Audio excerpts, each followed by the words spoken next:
कई बार लोग आकर के सामने से एक प्रश्न करते हैं कि यदि हमारे बालकृष्ण लाल खंडित हो जाएं तो हम क्या करें, क्या उन्हें विसर्जित कर दें या क्या रखें अपने पास।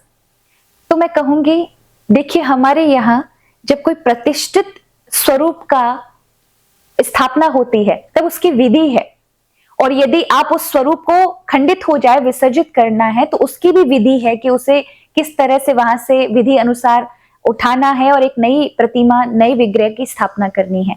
वहां तो विधि समझ आती है। लेकिन अगर आप बालकृष्ण लाल की बात कर रहे हैं तो ये भाव प्रधान सेवा है, जिसमें आप मन के भाव से भगवान से संबंध जोड़ते हैं, जहां किसी प्रतिष्ठा, वैदिक रीति इत्यादि का प्रयोग नहीं किया गया है, अपितु भावना से ही भगवान से संबंध बनाया गया है। ऐसे में आप यदि ठाकुर जी का कोई हाथ खंडित हो जाता है, कोई अंग खंडित हो जाता है, तो वो भाव प्रधान सेवा है। भाव प्रधान सेवा में ये बात नहीं आती कि आप विसर्जित कर दें, उन्हें अपने पास रखना चाहिए। जैसे हमारा अपने परिवार के प्रति कितना भाव होता है, हमारा कितना प्रगाढ़ भाव अपने पुत्र पुत्री और अपने सगे संबंधियों के प्रति होता है। यदि उनमें से किसी का एक हाथ टूट जाए, कभी ना हो ऐसा, पर होता है, तो क्या हम अपने बच्चों को बाहर कर देते हैं? बिल्कुल नहीं करते। हम उन्हें अच्छे से अच्छे हॉस्पिटल, अच्छे से अच्छे डॉक्टर के पास लेकर जाएंगे।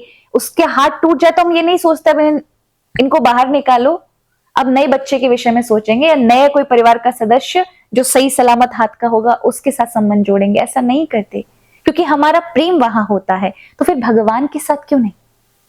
जब हम वास्तविकता में भगवान की आराधना कर रहे हैं, भावना बल से कर रहे हैं, तो ऐसे में खंडित होने का कोई ऐसा भाव बनता ही नहीं है। विसर्जन कभी नहीं करना चाहिए, अपितु अपने पास रखें, व्यवस्था करें किस प्रकार से उन्हें, अगर हाथ का कुछ ऐसा हो जाता है, ऐसी स्थिति आ जाती है, तो कुछ ऐसी व्यवस्था करें जिससे दोबारा से लग सके।